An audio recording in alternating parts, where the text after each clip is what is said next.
Okay, welcome everyone to what is now going to be called the Perspectives Pod. The previous episode, we called this Bridging the Gap, but we had a little discussion and we decided, you know what, there are lots. If you Google um, Bridging the Gap podcast, you'll get a lot of hits. So we wanted to differentiate ourselves, kind of stand out. So we decided to go with the Perspectives Pod. We also changed the logo, and we also changed, as you'll probably notice, if you haven't already at the beginning, the intro and outro music has been changed. So anyway, but we're still the same. My name's Malcolm Guidry. I'm here in New York. Guys, go ahead and introduce yourselves. I'm Simone Guidry. I'm in Connecticut. I'm his daughter, and I'm 26. Yep. Joseph, I'm in the South and 30 years old. And he's my son. Yes, very well. Yes, that too. That's my boy. His son first, computer analyst second. All right. So lots has been happening since we recorded the previous one a week ago, and we have a lot to discuss. We have, cultural issues to discuss, things that are happening in DC, et cetera, technology issues, which we're going to also talk about. So let's go ahead and start. Simone, why don't you go ahead and get us started? What's on your agenda? Yeah, so recently in the media, specifically on social media, there have been some rumors floating around that the Obamas have split. They are seemingly saying this since Michelle hasn't been spotted at either Jimmy Carter's funeral or the inauguration. And some people are starting to speculate also that Barack has started some kind of affair with Jennifer Aniston. I haven't heard any remarks come from Jennifer or Barack themselves stating if this was true or false. The Obamas haven't said anything. I think it's so far-fetched. I can't imagine Obama ever leaving Michelle. Like, they seem very much in love. And I just believe that she didn't want to be in the situation with Trump for a second time around. I think it's very clear where she stands on the situation. I think she just would have rather removed herself. But that's what's been going on in social media in the past couple of days, if you guys have heard. Yeah, let's talk about that for a minute. Now, I mean, of course, none of us know Barack and Michelle personally. They are public figures, being the former president and former first lady. Yeah, they certainly do seem to have a pretty solid relationship. And Michelle is a very accomplished and intelligent and independent woman. Yeah, I don't. And I think, Barack certainly seems to have a lot of respect for her. I just don't see that. I mean, I don't see that happening. If it is true, well, okay, fine, whatever. That's part of life. Couples sometimes break up, and that's unfortunate. But yeah, I think a little time needs to pass by, and some facts need to be uncovered before we start believing what are currently just rumors. Yeah. I'm surprised that no one's really made a statement on this yet, though, which I find interesting. Maybe they are separated, but I just highly doubt that he would ever be with Jennifer Aniston. Nothing wrong with Jennifer Aniston. No, of course not. He's a celebrity. Yeah. I mean, if anything, that sounds like someone picked Jennifer Aniston for the saucy factor. Yeah. Because the first thing I heard about this was from you, Simone. And my first thought was, boy, this is a perfect time for a piece of news like that to come out. Because what better way to get an attention-grabbing expose of how the Democrats are falling apart than to have the modern Clintons break up. Well, that's a very good point. It could be true. I am not saying it's not true. I am not saying it's true. I'm just saying that there are rumors like this that come out all the time. I'm thinking back to the presidential campaign we had just a few months ago where there was a rumor started about Tim Walz killing a man. And it was, of course, unfounded, but it was pushed around through social media circles. And it didn't get very popular, but or a better example actually would be JD Vance and the couch. That, as far as we know, is untrue. But Yeah, boy, did that get some news play. that certainly did. Yeah, allegedly, JD Vance was having sex with a couch Yes. when he was what, in college and living with a roommate or something. I don't know when, but I know that allegedly it was in his Hillbilly Elegy book, which it is not in that book.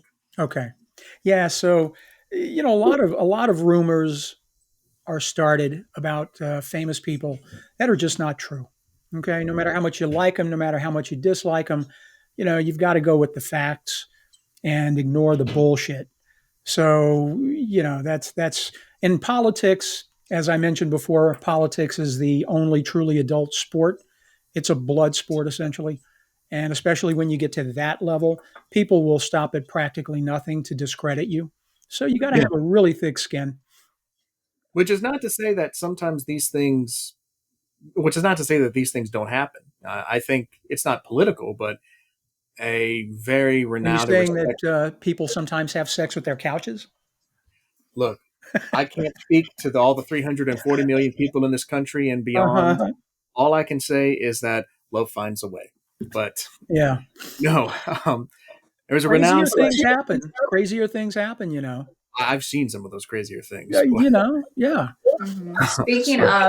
Speaking of rumors, I guess this isn't really a rumor; it's more of an opinion. I was wondering what your opinions were on the salute that Elon Musk gave at Mm, the inauguration, because I see a yeah. lot of people discussing that also, and they're very conflicted on whether it was a Nazi salute or a Roman salute or it was something Well, just somewhat on the spectrum, and he's not fully there. Some people are also saying, but he is also a grown man.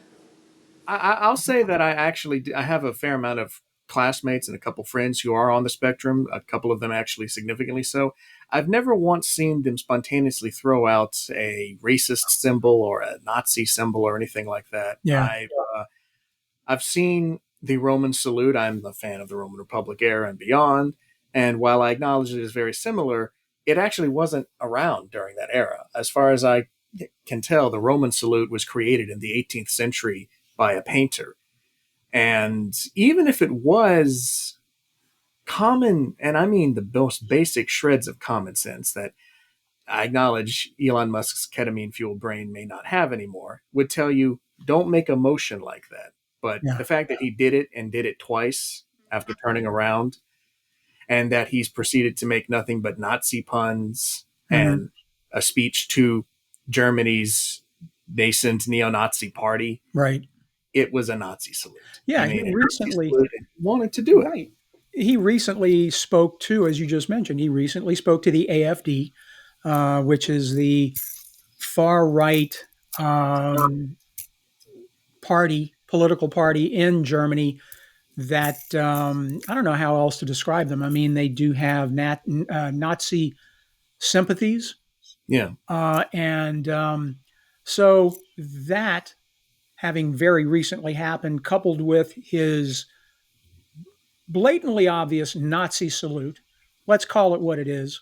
Look, if the guy, yeah, he's on the spectrum, so what? He's also the richest guy in the world. You can't tell me that he's not smart enough to know the difference between, oh, my heart goes out to you and a Nazi salute. The son of a bitch is a Nazi sympathizer. And I think we should call it what it is. And Agreed. let's not beat around the bush because this is very serious stuff. This was done at the inauguration of a president of the United States. The president of the United States didn't come out and say something against this. So, guys, let's not sweep it under the rug. Okay. And I'll say this as well too. Let's pretend that he had only done it once. The first one, you could possibly understand it that way. Let's even pretend he genuinely didn't mean to do it. A lot of neo-Nazis and Nazi sympathizers online are taking it as a Nazi salute. A lot of people are echoing it. There was a woman who was recently taken off of a board in Pennsylvania who did it on video in response to it. Even if the intent was not harmful, it's being taken as harmful It by a is lot of harmful. people. And if he had not intended to make that gesture as a Nazi salute, he would have said something to the effect of, I didn't mean to do that. Please stop making Nazi salutes in Yeah. public. no, no. Instead, Come he's on. done Nazi puns. No, listen. No, he knew exactly what he was doing. It was intentional. He did it as a middle finger to whoever he was trying to insult, and Mhm. it is what it is. Okay, And I think insults is the perfect word there because this is not my analysis, but right.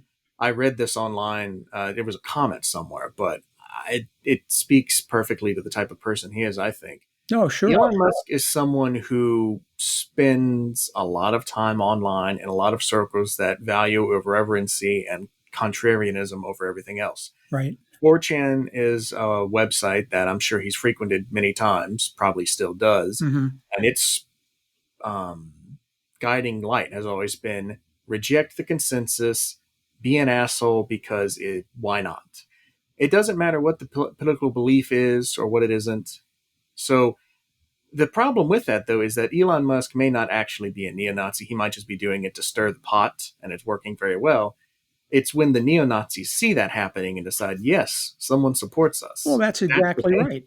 You're absolutely right. The message it sends the wrong message, and it validates uh, groups like neo Nazis, the Klan, the Order, all these white supremacist organizations. It validates them, and it makes them feel like, hey, I mean, my God, they're becoming bolder and bolder now, and that's very And a lot of dangerous. their veterans have been put, oh, not a lot of them, but some of them have been released back into the public thanks to the January 6th This is pardons. true. This is correct. Yeah.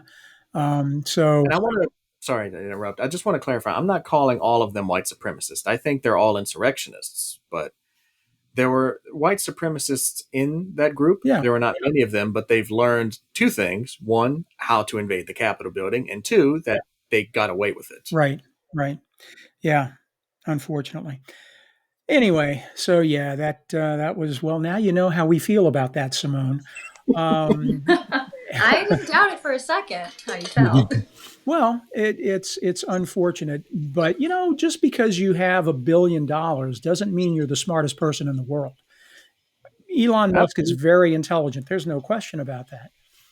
Most billionaires who earned it on their own and didn't inherit it are very intelligent. Absolutely. But just because you are doesn't mean you have the right to get on a platform and start espousing your views and thinking you're the smartest person in the room or in the world and everybody should listen to you. No, no, no. That's very dangerous. Anyway, let's move on. So, all right. So, Simone, you talked about you spoke about both of your issues. What was your other one? Um, I don't know if you guys have heard about this lady, two different women in social media right now who actually live in Europe. One is named Bonny Blue. The other one is Lily something.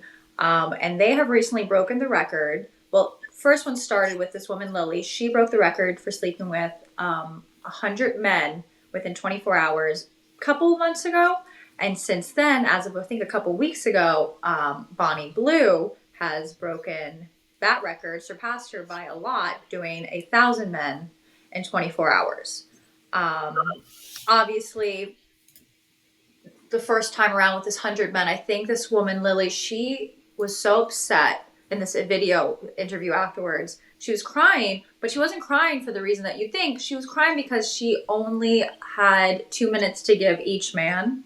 And she was very disappointed Oh, that not all of them could,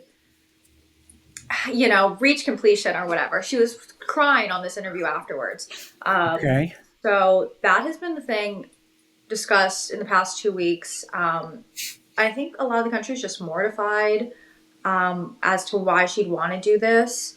Obviously, this is just like a couple of days of fame. She's Right. not going to go down as a famous person. She's going to be infamous, I guess, for Yeah. all the wrong reasons. Yeah. And a lot of people are saying now that she'll never be able to find a husband or have kids because, I mean, why would you want to have kids and have them, like, say you have a son, they go to school, and now your Right. son is bullied because, oh, I saw online what your mom did 20 years Right. ago, and Right.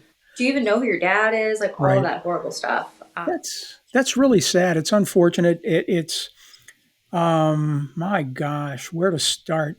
Just from the perspective of a father to a daughter, the shame you bring onto your family. I'm sure her parents must be proud. Okay, makes you question the kind of family she comes from. And I don't want to sound too judgmental. Listen, I strongly believe in what two or 1,000 adults do together in the privacy of their own bedroom is up to them. What you do as an adult in your own home is your business. And if you want to sleep with 100 guys in 24 hours or 1,000, it's on you. Okay. I don't think anybody should be persecuted or prosecuted for that as long as it's all consensual. I don't, but of course, why would you want to do that? Number one, even if it's 10 guys in 24 hours, you got to think cooties. Number one, I think of cooties. It's like, oh man, what are they sharing with her? She originally, the first one, Lily, who did 100 guys in 24 hours, she originally requested that they all, have that STD testing and then also wear a condom. But it was getting down to like the last couple of guys or whatever, and they had realized that they didn't have enough. Some had backed out, and she needed to rush. Her assistants needed to rush and find more men because they didn't have the 100. And so they ended up finding some guys apparently on the street that obviously didn't have the STD testing for that immediate moment. So, I Wow. mean, thankfully they use condoms, but I mean, I hope she's fine. So how do you do that? Hey, excuse me, yeah, you standing on the corner there. You want to get laid right now? Yeah, no, yeah. Come with me. What it Come on. seems like. Did they videotape this stuff? Um, there was like some like vlog style, like no faces shown and all Uh-huh. that, but like I'm not sure if it was like filmed and recorded to go on like a porn website or OnlyFans or anything like that. I'm not sure. But then it also leads a lot of people to like, how do we know she actually did it? It's like, is there any proof? Or is she just saying this? It's Well, like, that's true too. I mean, if you're yeah, just planning, if you're claiming to establish a record, try to beat a record, there have to be witnesses there who can attest to the record being beaten. I yeah. think they usually, like, if it's Guinness Book of World Records, they need Yeah, to have actual attendee, like someone there to watch the entire event. Now, yeah. would it be something that they'd put in the Guinness World Record book? Because kids buy that book. Well, I don't do they know. even publish the book anymore? Like, is it a Yeah, physical book or is it a yeah, website? I yeah. think they still have a book. I think Hmm. it is. Yeah. I mean, I don't know if it's as popular as it once was. When I was a kid, oh yeah, I Yeah, thought it was amazing, man. All the things you'd read in the yeah, Guinness Book of Records. So Hmm. yeah. Well, even Uh, if it's not in the Guinness Book of World Records, I don't think many people would contest it if there was sufficient proof for the average person. yeah. Yeah, I actually have a friend who is in the Guinness World Record. My friend's brother, my friend Kara, her brother Philip had the longest tongue back in like 2014 Are or you something. kidding me? He was in the world record. Well, how The long was this? longest And tongue. Kara's tongue, his sister is her tongue is also very long. Well, I well, don't it's know got to how be long hereditary. it is. Definitely, yeah. Very interesting. But as for this Lily girl and Bonnie Blue, it's unfortunate because they're both like really pretty blonde women, blue eyes, like London. They look put together and they're just not who you would like kind of think to do this. Like someone who Yeah. lives on the street maybe and like needs to like so I have no idea what went through either of their brains to do Right. this. Because they could just go get married, find a husband. They seem pretty smart Yeah. enough. But that seems to be out the window now.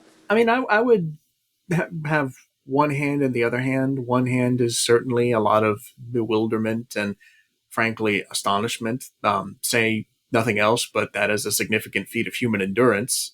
Um, I mean, I know the motions, and that's hard to keep up for 24 hours. But I don't think she was doing much of anything. Yeah, I doubt it. even if you're just Yeah, laying there, that's still a lot. Pardon the phrasing; it's a lot to take. it Yeah, is. mentally. I No think pun mentally intended. it's a lot. Yeah. Mentally, physically. I mean, hopefully, she got a lot of water after she was done. Yeah, I just I don't know why anybody'd want to do that. And then when you have to think, and Simone, as you said earlier, this is now out in the open. People all around the world know about this. This is now documented by the media. So how are you going to live this down? I Well, mean, that's the other hand that I'd actually put out. Imagine this being done 50 years ago. It's inconceivable, I think. Right. It just would, the authorities would likely have gotten involved just to stop the cameras rolling. Yeah. It would have been seen as not just uncouth, but illegal, Yeah. possibly. Yeah. Nowadays, it's certainly not something that's dinner table conversation. It definitely puts those two women thoroughly on the alternative of lifestyles. But Yeah.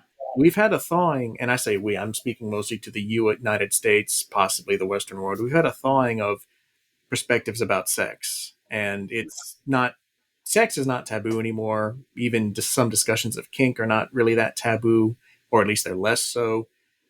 And I personally don't think it will follow her as much as it might have another like 15, 20 years ago. Right. It will certainly be a mark of notability. I'm sure a lot of men or women, whomever, I don't know, would think more than twice about it. But I don't think this is life ending, relationship ending, or anything like that Well, anymore. you're probably right as far as it not being.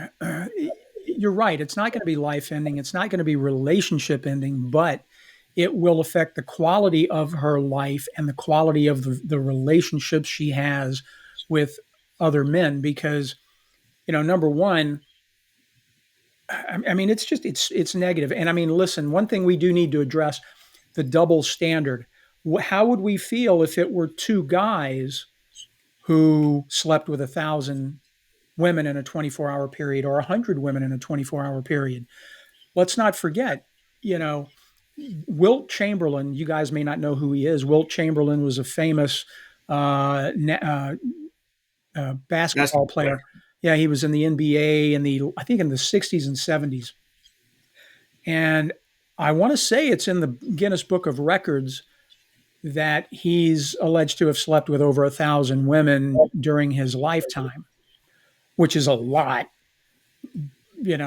but still, you know, double standards are that a lot of people would look at that, especially men, and say, wow, go Wilt.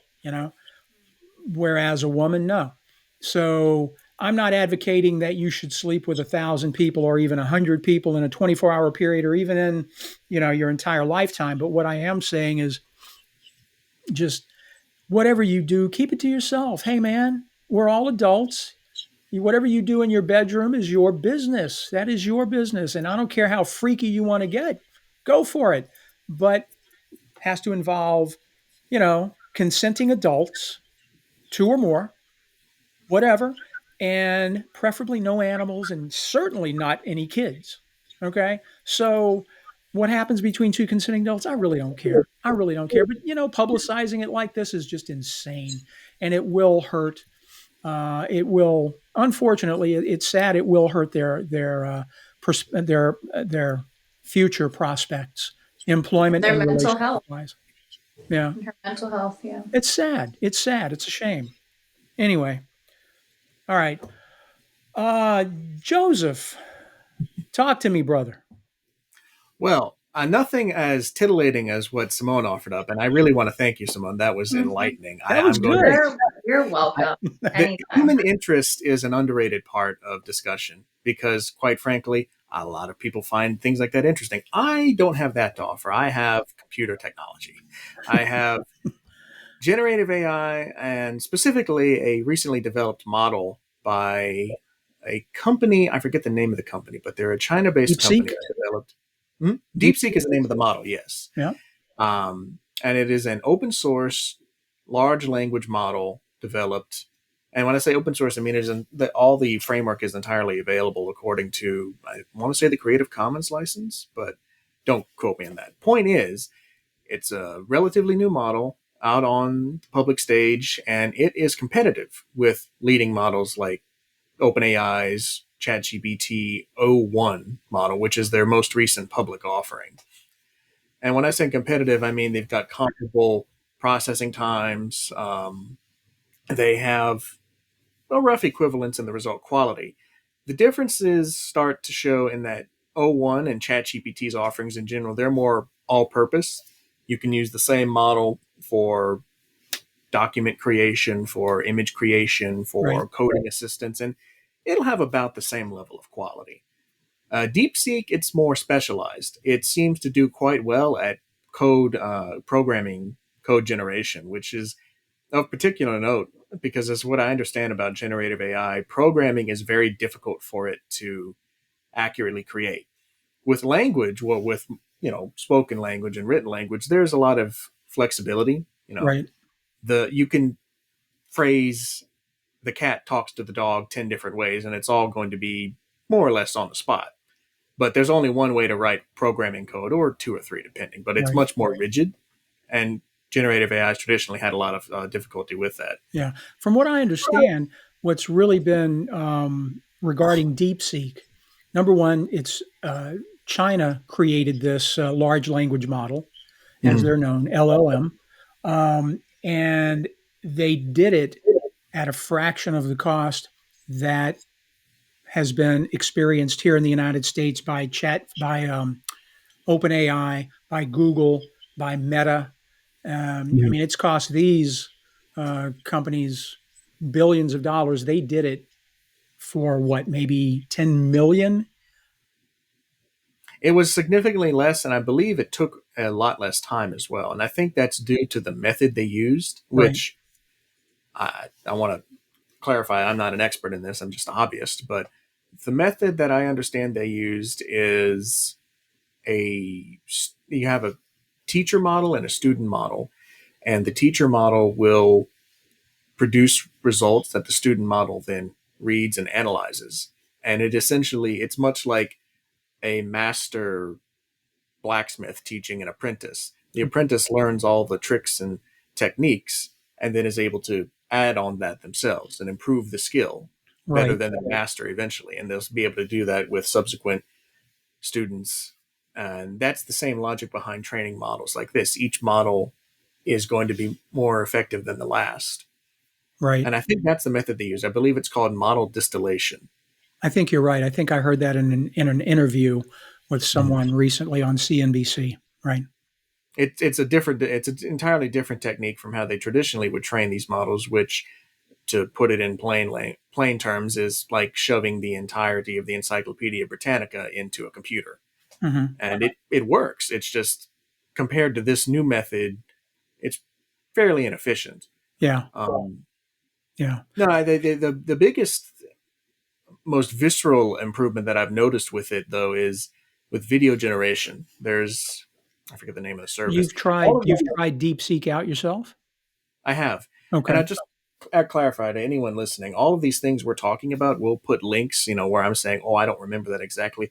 I'll put links in the footnotes for this. So if anyone is curious, you'll be Right. able to actually access what I can't remember off the top of my head. But Right. Right. that said, there is a service that does video generation that is powered by DeepSeek that I experimented with. And its video generation it has the same level of flaws that image generation currently has now, which is to say very little. They're there, but they're subtle flaws. Right. They're things you notice if you're looking for them. If you're just watching a clip passing by, you probably aren't going to think that it's AI generated. The Right. shading is better. The textures are smoother. They're not excessively plastic like a lot of the early AI models.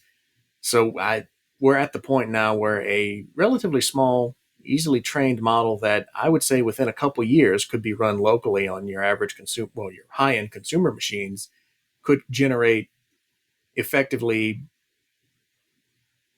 perfect video Right. footage. Yeah, That because wouldn't what I really work. understand, from what I understand, as far as the energy that's required to run these LLMs, it's massive. Has something to do with the tokens, right? So tokens are essentially, especially in text generation, I don't know if tokens are for video as well, but Hmm. I'll just use text generation as an example. Tokens are how the model breaks down text and then creates it. Right. Um, it you know how whenever you're typing on your phone and you have word prediction and you can Yeah. just that's, I believe, called a Markov chain, and it's essentially what is the most likely word that's going to be typed next. Hmm. That same concept is applied to large language models for text generation. Right. You'll input your prompt, and then the model, which has been trained on a significant amount of text already, will process your prompt into tokens, and then determine the best initial response, the best initial token. Right. And that will be a sentence fragment. It might be anywhere from 10 to 15 words, maybe less. Yeah. And then it will analyze the possible results for the next token. It's not Right. necessarily the most likely one. That's Right. set by parameters you can adjust on a local model or that the provider will adjust on their end Right. to allow for more randomness, to allow for less topic alignment. Hmm. And this all You lets know, you have a very unique result. yeah. I came across a definition of, and this might help people really understand what tokens are when it comes to LLMs. Imagine you're writing a story and you're using Lego blocks to build the story. Each block is a small part of the story, like a word, part of a word, or even a punctuation mark. These blocks are what we call tokens in an LLM. An LLM is a large language model. So when a computer reads your story, it doesn't understand sentences like we do. So it breaks the story into these tiny pieces, these tokens, to process and figure out what you're saying. So, for example, the sentence, I like cats, might be broken into tokens like I, like, cats, and then the period.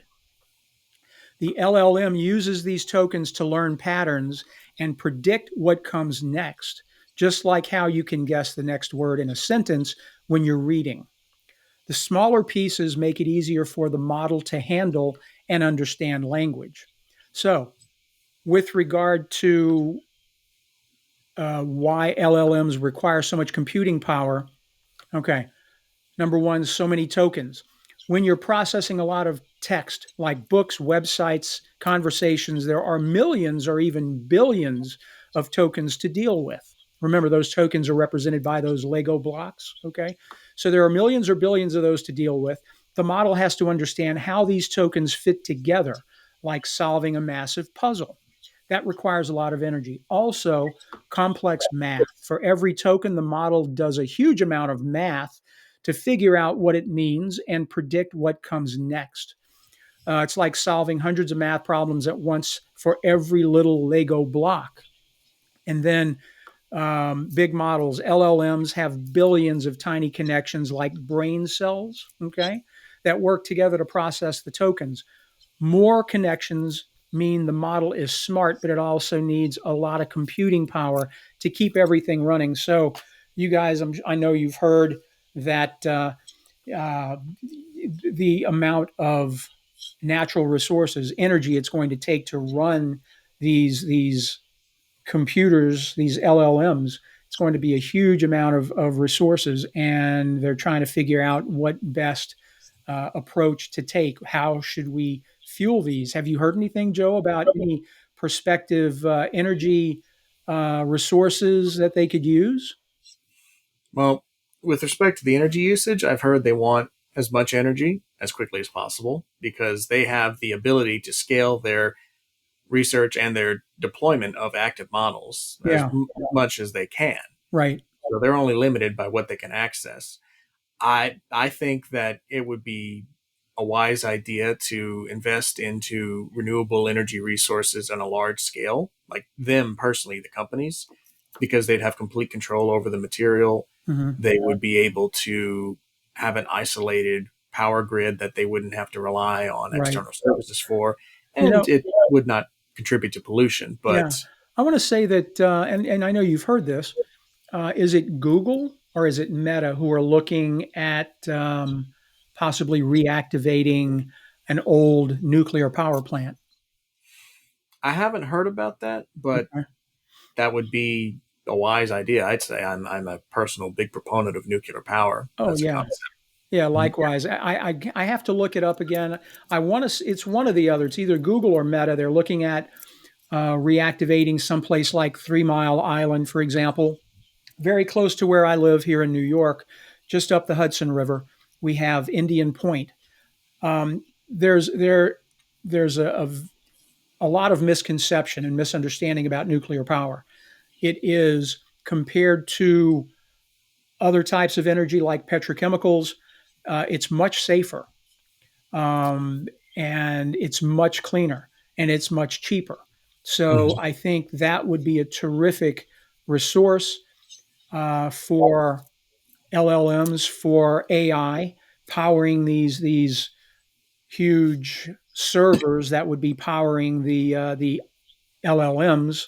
So I think I would certainly hope they pursue that, but not to Definitely. say that petrochemicals are bad. Just to, if you'd allow me this little segue for a moment, people, and a lot of people need to understand the importance of the oil and gas industry in our world. Okay, even if we didn't have cars, even if we used nothing but electric vehicles, you would not get rid of drilling for oil and gas. Because if you look around you in wherever it is you're sitting, wherever it is you're watching this from, look around you. You've got paint on the walls. Guess what? Paint, you have to use petrochemicals to create paint. Plastics requires a lot of petrochemicals. Okay. All sorts of other things that we use, so many things in our daily lives that we use, that we consume, that we deal with. Um, Petrochemicals are a major component of them. So I just wanted to say that I'm not I am very concerned about climate change. I think it is a real concern.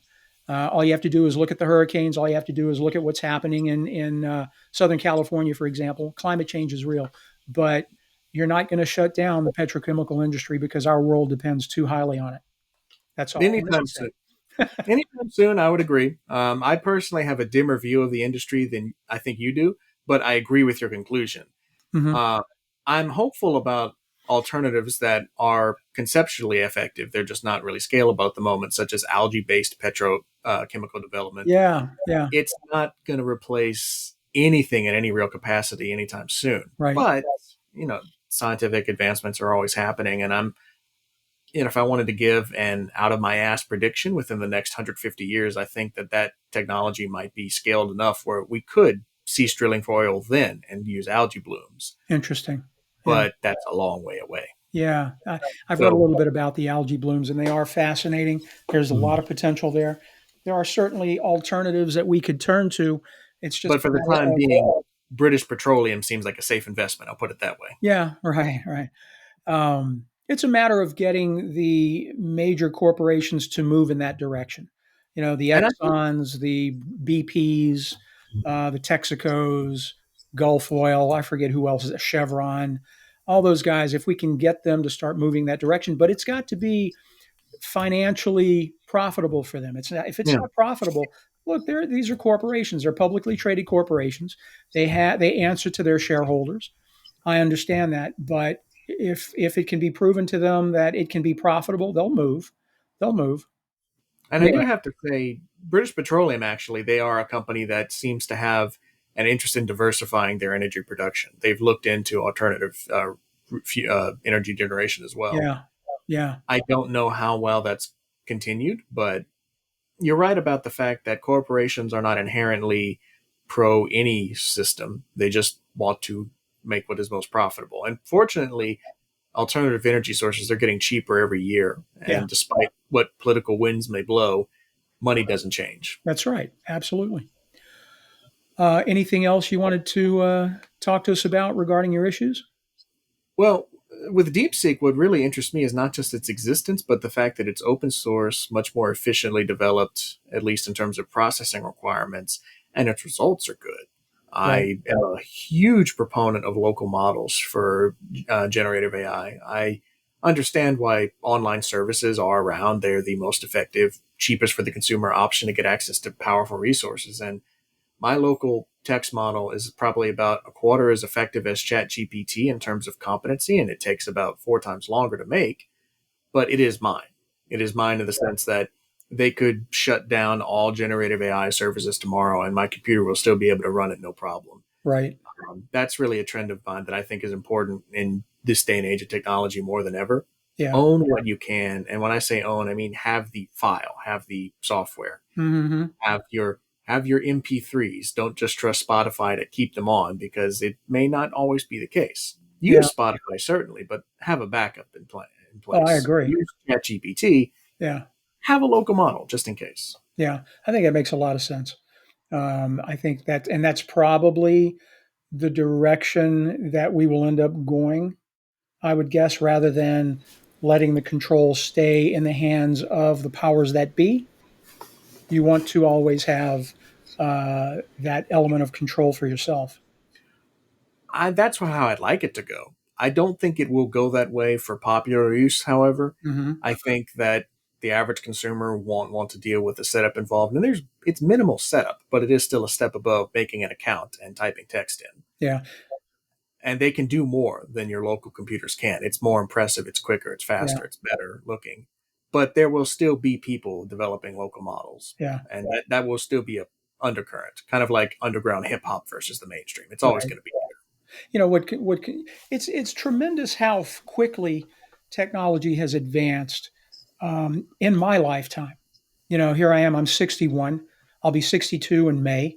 Um, I can remember clearly what life was like before people had their own PCs, their own desktops, their own laptops, before their own cell phones and then smartphones, there. before any of this stuff. I can remember working, when I first started in the legal profession, 1997, there were still typewriters on desks. So things have progressed tremendously fast, especially over the last 20 years. Ray Kurzweil, who I'm a big fan of, I know, Joe, you know him. I don't know if Simone, you're that familiar. Ray Kurzweil invented the flatbed scanner. He invented keyboard, this keyboard, this musical instrument. I forget some of the famous musicians. I think Stevie Wonder has used Kurzweil keyboards in the past. He's uh, he's a scientist with Google now, an advisor. Anyway, he's incredible, and I am a big fan of his. Wrote a famous book, which I encourage everyone to read. The Singularity is Near, and his follow up to that book, which is The Singularity is Nearer. If you're interested in science and technology, read those.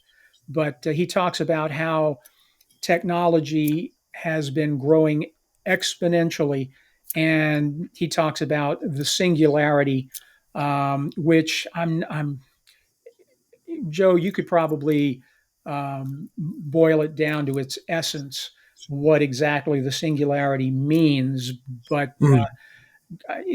how this is going to affect our lives and how it can improve the lives of everyone, daily lives, medically. It's tremendous. We live in an incredible time right now. That's what you just said, to improve the lives of everyone. That's the most important part that I think anyone should take from it. Yeah. We are going to have significant technological advancement. The singularity, for anyone who is not aware, is when artificial intelligence will be capable of improving itself autonomously without human input. It doesn't matter how quickly it takes. That's the point. When it gets to the point where without any external input, it's able to make a better version of itself. The next version it creates after that will be a little smarter, a little quicker, and so on and so on. And the idea is that it becomes exponential. That at whatever point the singularity is achieved, in a relatively small amount of time later, you'll have this endlessly developing and accelerating in intelligence and capability AI. Yeah. And Kurzweil, at least in the singularity is near. I don't know about a sequel. He's presented 2045 as the rough estimate of when Right. that could be achieved. Right. He may have bumped up the timetable a bit with the advent of generative AI, which is not true artificial intelligence. It's not AGI or ASI, which is artificial general intelligence or artificial service intelligence. I don't I'm not remember the sure. acronym, Yeah. but it's not that, but it is a step closer. Yeah. I think he's bumped it up. I saw an interview with him a couple of months back. I want to say, and I could be wrong, but I want to say either by 2029, no later than 2035. So he's moving. 2029 is a very optimistic date, and he Kurzweil has always been an optimist in his writings about technology, and Uh, I like that because I do think that it's important to think about possibility. It's why I find science fiction as a genre so right. compelling, is it's just possibility written. But getting back to what I was talking about with everyone feeling the results of these advancements, I think it's important to not remain passive and hopeful and instead remain active and encouraging and even perhaps a little insistent with companies to develop these products in a way that will be available to benefit everyone. Right. And with the appropriate cost, of course, these companies are in the business of money as well as development. So Right. they're going to want to profit off of it. And it's important to be willing to pay, but also be demanding to get what you pay for. Yeah.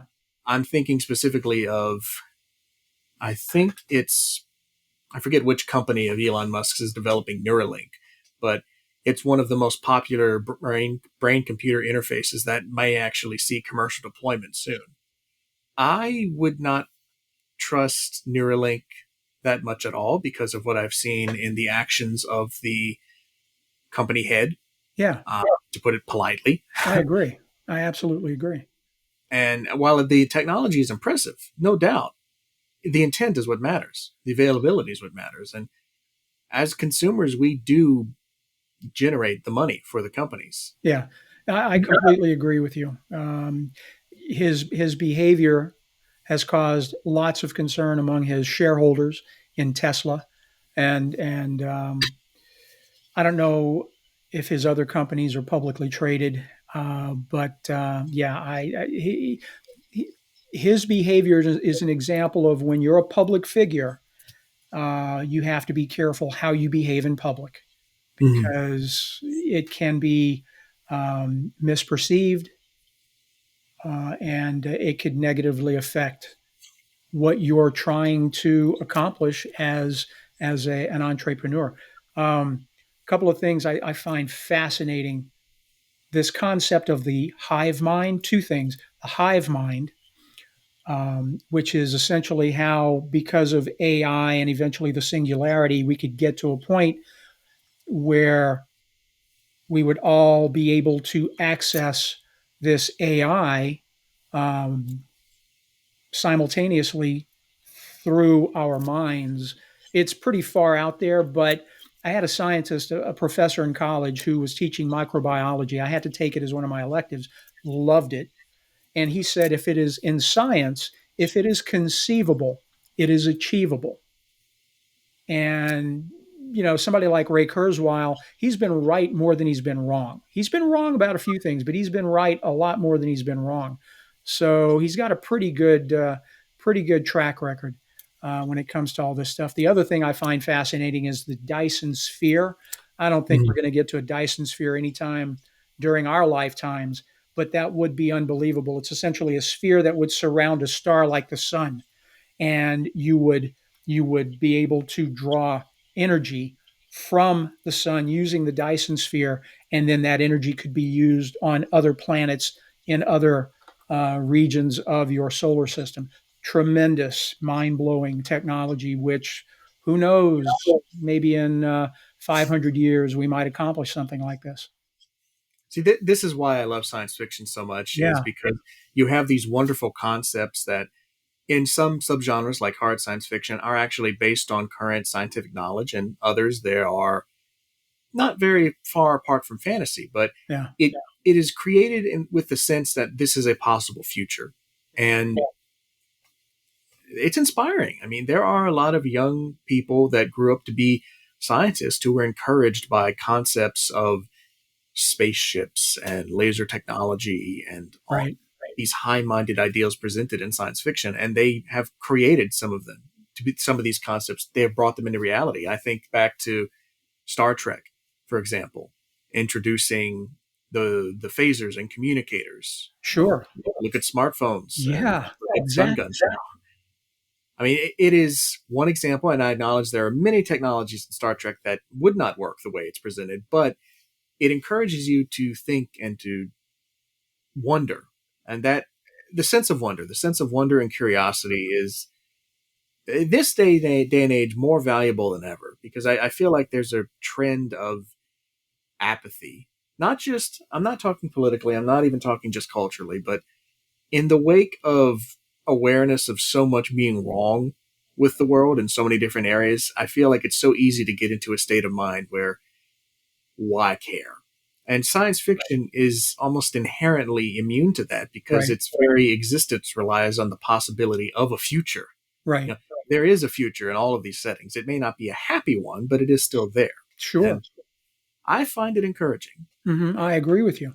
I absolutely agree with you. Again, if it is conceivable, it is achievable. Our lives are going to be incredible. Another type of science that I find fascinating is the science of longevity, Mm-hmm. extending human lifespan. I like to look at it as really expanding your health span. It's one Mm-hmm. thing to be 120 years old and you're in a decrepit body. I don't want that. But, you know, part of the reason that I've been working out for 40 years, going to the gym, working out, taking supplements, eating a healthy diet, is because I want to live as long as I can. And if I can reach 100 years old and be in a body that's 30 years younger or even 40 years younger, wow, incredible. And I can stay around and see you guys live your lives, your kids, have your grandkids, and I can be there for you guys and share that. And I would certainly hope that you guys live those long lives, long health spans. Mm-hmm. And that's something science has been working on. Um, I hope they make some great accomplishments. I think the technology of the idea that you might one day be able to upload your consciousness into a computer and then download it into another body is mind blowing. Wow. That's why I find Neuralink fascinating and terrifying, but fascinating as well. Yeah, fascinating and terrifying. There's no question.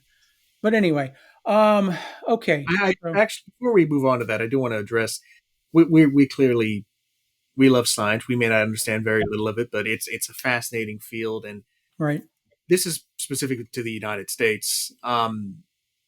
It's important to make sure that transparency and development is around, and I am deeply concerned about that with how the NIH has been effectively shuttered by the current administration. I have a friend; she's a researcher in, I believe it's the medical field in some way, but they have a complete gag order. They can't publish any material. They can't communicate with other departments. And there's no quicker way to destroy any progress in any scientific field than to silence the ability to communicate. correct. If they can't publish their results, if they can't speak to the public, if they can't speak to each other, we won't get advancements. And China's developing very effective AI models. China's developing many effective things. They're not a backwater country. And if we don't want to have this century be the Chinese century, then we're going to have to not quiet our most intelligent minds. I agree absolutely. And that's one of the many wonderful things about the democracy we've created here in the United States. The fact that it is as open as it is, the fact that we have these some of the best colleges in the world. So many people from all around the world come to the United States for the colleges and the universities. Okay. We have a lot of improving to do for elementary and middle school, high school educations, but we've Mm-hmm. got the best universities. And we need to continue not only that, and we need to make them more affordable, Mm-hmm. but we do need to stay on top of, for a free nation such as ours, a powerful free nation such as ours, to be able to create all the things we've created scientifically, medically, technologically. And And to have that, you need a culture of freedom of expression. you You do. need to. You can attract prospective scientists with your universities, but Yes, you can't keep them unless they feel that if they stay here, they can research and they'll not only be supported in their research, but supported in their release of it. And absolutely. an open forum is the best place to have scientific development because the thing is, scientists like what they do generally. They want to develop, they want to talk about it, they want to discuss with other researchers. You have to enable that. You can't silence them. There are many policies in the administration that I'm, shall we say, skeptical of, but this is one of the most damning, I think, in the immediacy and long term. Well, I think you're right. I think, I mean, look, he's only been in office a week. I want to give him a little more time, but some of the things he's done already concern me. But let's see where these things go. But I absolutely agree. Listen, Mm. when you couple democracy with capitalism, you have what we are today, which is the most powerful, wealthiest nation on earth. But as powerful as it is, you need guardrails in place to keep it on track because Yes, it can go so wrong. yes, yes, absolutely. And that's where regulation comes in. I think regulation is important. And unregulated, unfettered capitalism is dangerous. So that's why there have to be certain common sense regulations put in Mm. place, not only regulations for the science community, but for the financial community and other communities. But anyway, Um, so, all right, we've only got a few minutes. We like to try and keep this within an hour and try not to go within over an Sure. hour. We're probably going to go over a little bit of it today. Well, I know, Dad, you had wanted to talk about, speaking of the administration, a certain recent appointee to that Yes. administration. Look, I'm a veteran. I spent 9 years, 6 years active duty, 3 years in the reserves and in the Air Force. I love my country. I mentioned this in the previous episode. You could trace our family at least back to the Civil War, if not earlier, as far as every generation serving in the military. And Pete Hesgeth as Secretary of Defense concerns me because he's going to be in charge of the largest department in the federal government with 3 million personnel. Some of them are active duty, some of them are reserves, some of them are civilians, and a huge budget, the biggest budget in the federal government, close to $900 billion. And this is a guy who was a news person on Fox. He was a major in the military. Okay, fine. Let me tell you a little bit about how the military works when it comes to rank. When you are an officer, you start off as second lieutenant. You're a second lieutenant for 6 months. Okay. Unless things have changed since I was in, you're a second lieutenant for 6 months. Then you're given the rank of first lieutenant, assuming you kept your nose clean, stayed out of trouble, and did your job. They'll give you the rank of first lieutenant. Okay. You're a first lieutenant for 2 years, if I'm not mistaken. Again, you keep your nose clean, you do your job, you're then given the rank of captain.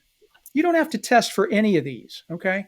And then you're a captain for 3 years, then you get to test for major, okay? That's the first rank you get to test for. He was a major. He tested for major, he passed the test, he earned the rank, okay? That's as far as he got, all right?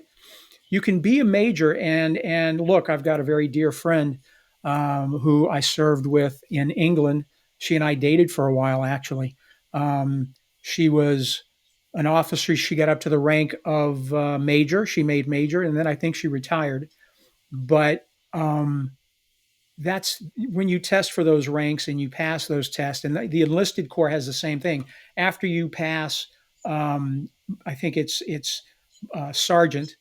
I believe sergeant is given to you. Then you test for staff sergeant. Anyway, long story short, he only got up to major. So, how large is the organization that you're going to be in charge of as a major? Not that big. You might be a section commander. Um, you're not going to be in charge of more than a couple of thousand people, if that. And now he's in charge of 3 million people and a budget of $900 billion. He doesn't have the experience. Okay.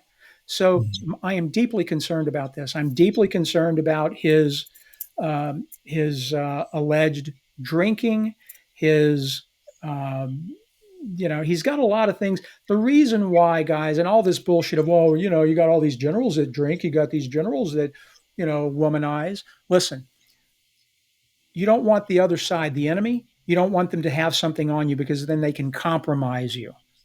Okay. They can hold that over your head and get you to give them secrets. Okay.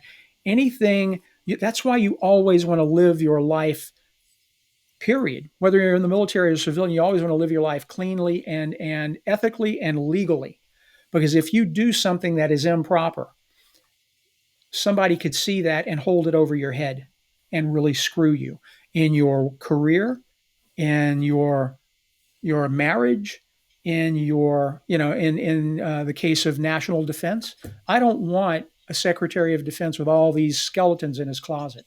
Not to mention the fact that he is not qualified. I Another have a thing. question. Go ahead. For all the previous people who have held the position that he just got approved for, what rankings did they have? Do we know? Like, Yeah, what is an average ranking typically for someone in this position? yeah. As far as qualifications, everyone prior. Now, the Department of Defense was established, I want to say, in 1948. It was established by my hero, Harry Truman. Hmm. I love him. I was born on his birthday. Big fan. Read lots of books. Anyway, the Department of Defense, every Secretary of Defense that we've had has been supremely qualified.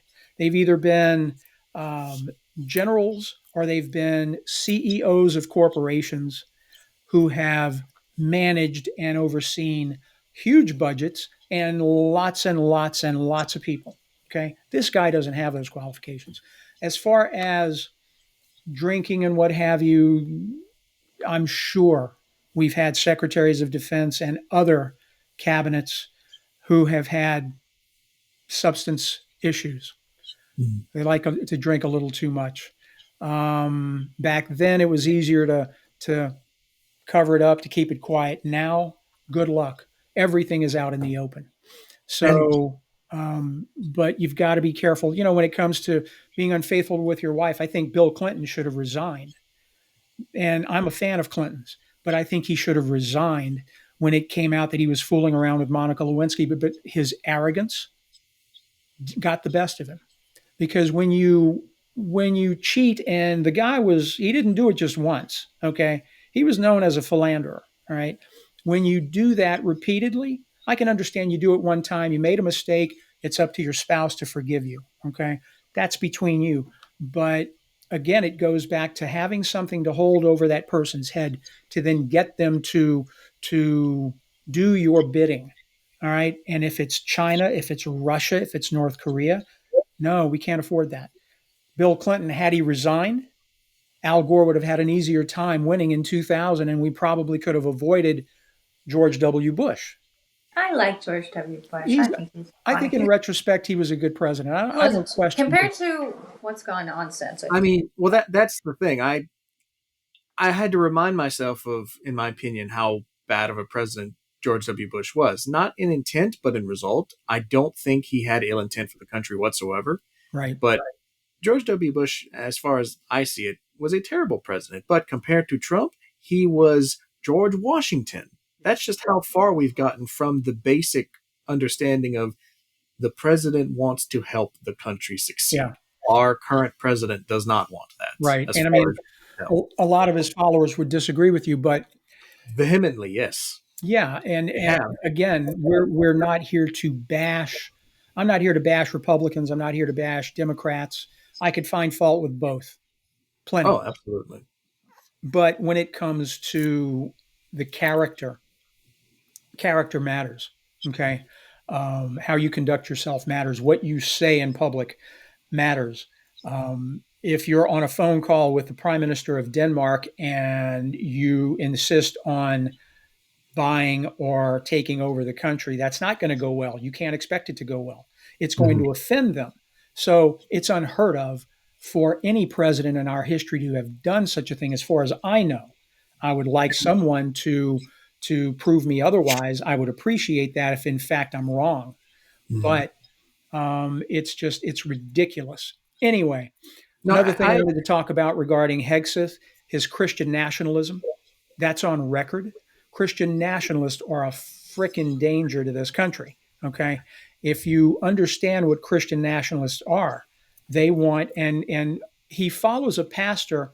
He's an admirer of a pastor out of northern Idaho, Moscow, Idaho. Doug Wilson is the guy's name, I believe.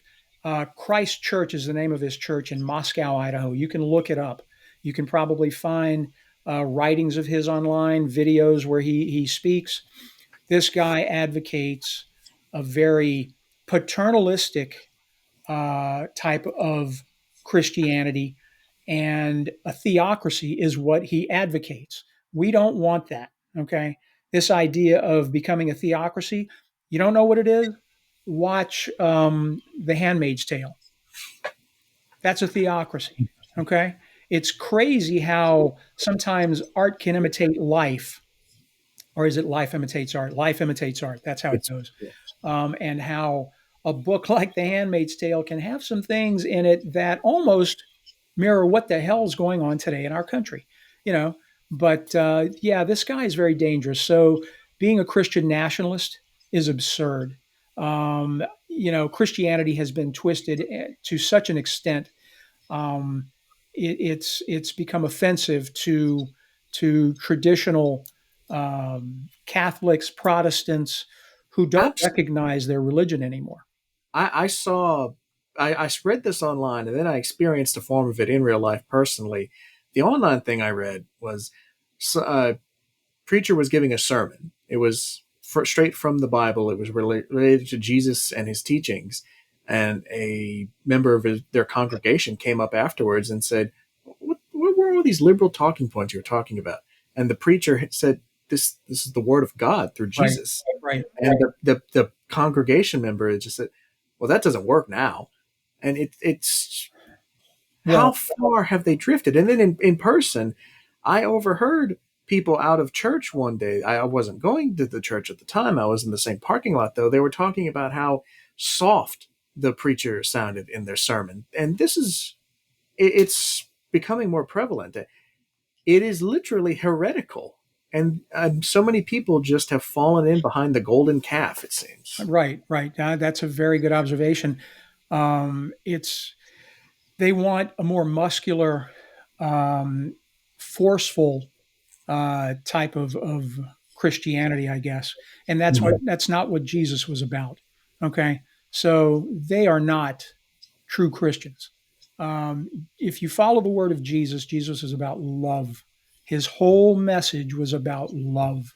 Okay, and help those who are less fortunate. Be compassionate. That's Jesus. Mhm. These people who claim to, I mean, bottom line, it's all bullshit.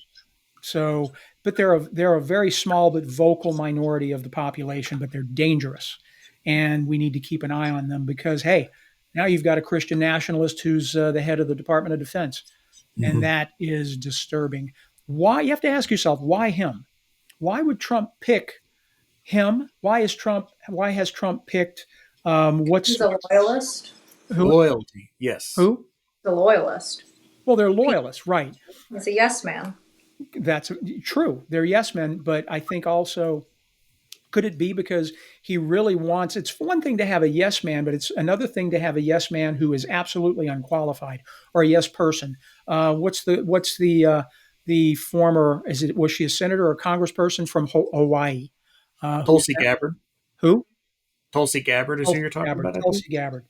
Lots of deep concerns on both sides of the aisle, believe it or not, about Mhm. her qualifications and her vulnerabilities when it comes to becoming the director of national intelligence, I believe is the position, Yes. because she would be over the FBI and the CIA and the all the other intelligence agencies, and there are several throughout our government.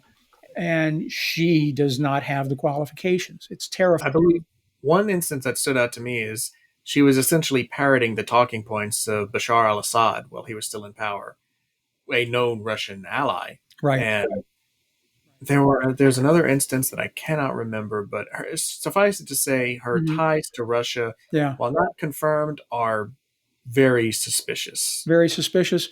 And you have to ask yourself why? Why pick someone like that? What president would want to pick someone like that who is not only not qualified, but who is very suspect in their loyalties? My opinion, he wants to break the system. He wants to completely dismantle the federal government. Why does he want to do that? I mean, does he I think? don't know, I, but I think you're right about that. I mean, in his first administration, before they burned bridges with each other, he had Steve Bannon as right. part of his administration, who has been consistent in his desire to tear down the United States. Correct. Correct. Why do you want to do that? You know, we're the most. We are the wealthiest, most powerful nation on earth. We have allies throughout the world. We are looked up to, even though the past several years since Trump got in, they have really questioned our sanity. Those And allies. I think this term is going to make be even more stark in them questioning us, Well, because it's not only is it so much worse, but we're showing that within a long period of time, at this point, 8 years, we can't be trusted for more than 4 years at most, maybe 8 years if the president wins re-election. And right, it's going to take a long time to get over that hurdle. Even if Trump, like he leaves office and there's no crisis after that, and we right. get 12 straight years of a two-term competent leader and another competent leader after them, I don't think that'll be long enough for some countries to trust us as much as they did before Trump, because it's so hard to know the future and how Yeah, quickly things changed. yeah. Well, it's going to take time, and actions speak louder than words. So They do. it's one thing for our leaders to say to say something, but it's the actions that they use to back up what they've said. Hmm. It's going to take some time to regain the trust of some of our allies, and that's unfortunate because it took decades to build that trust. But anyway, another thing I want to mention quickly: birthright citizenship. A lot of Hmm. people don't seem to understand the ins and outs of birthright citizenship. So I did my research and looked at the Constitution. Um, and bottom line, you might remember this past Thursday, a federal judge, I forget the guy's name. He Um, was a Reagan appointee, he but was a I don't. Reagan appointee. He's been on the bench for 40 years.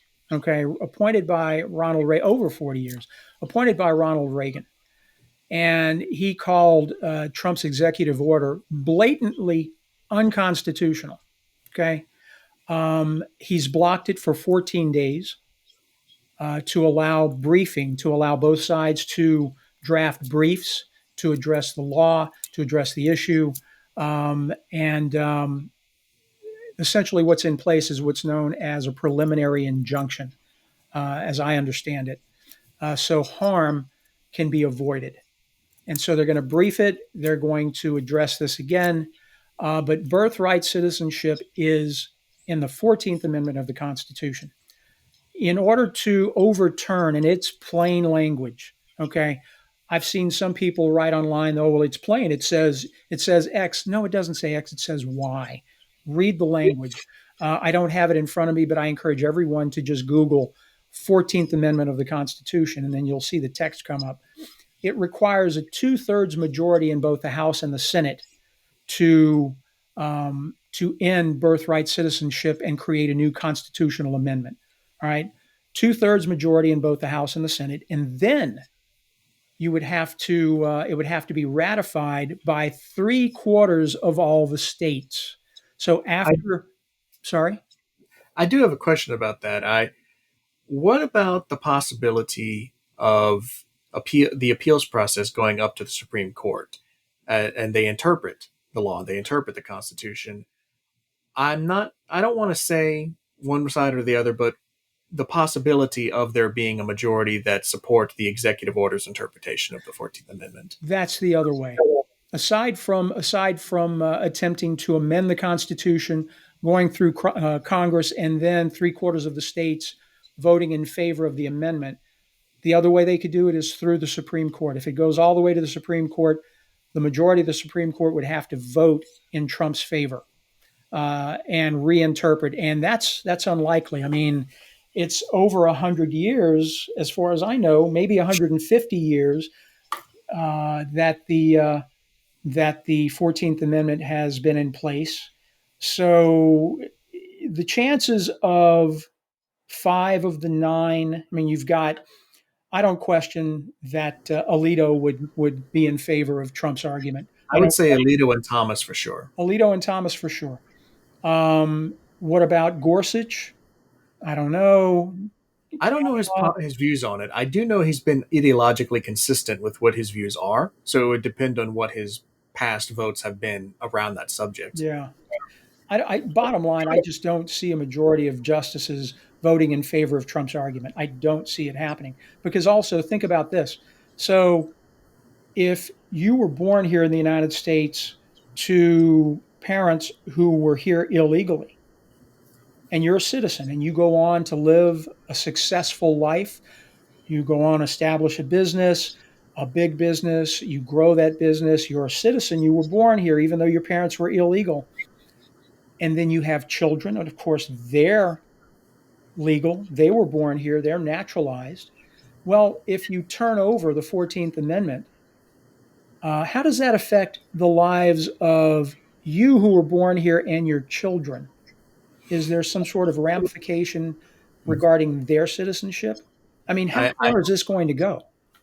oh, that's the first problem they'd come in. That's the first. That was sorry, my tongue decided to fight me there. That's the first problem that they would encounter if the ruling was in the Trump administration's favor. Right. And it would be similar to other immigration related catastrophes that happened during his first term. There apparently was no clear answer, and people suffered for that. So, whether there's a clear answer they come up with or not, I think the end result is going to be a lot of U.S. citizens, or I'll phrase it this way, people that have every right to be here being harmed, Yeah. some possibly irrevocably. Yeah. I think so. I think so. And Anyway, I just want to, as a very brief aside, because we are just considerably over time right yeah, now. we should probably, Simone, do you have anything else you want to add? Okay, The, Joe. the last thing I just want to add is I'm sure that if people watch this, some of you will be on the sides of the political spectrum we generally are not. And we're not trying to belittle, criticize, shout down, especially that last one. The only way this country is going to heal from its polarized state is if people talk and if people listen.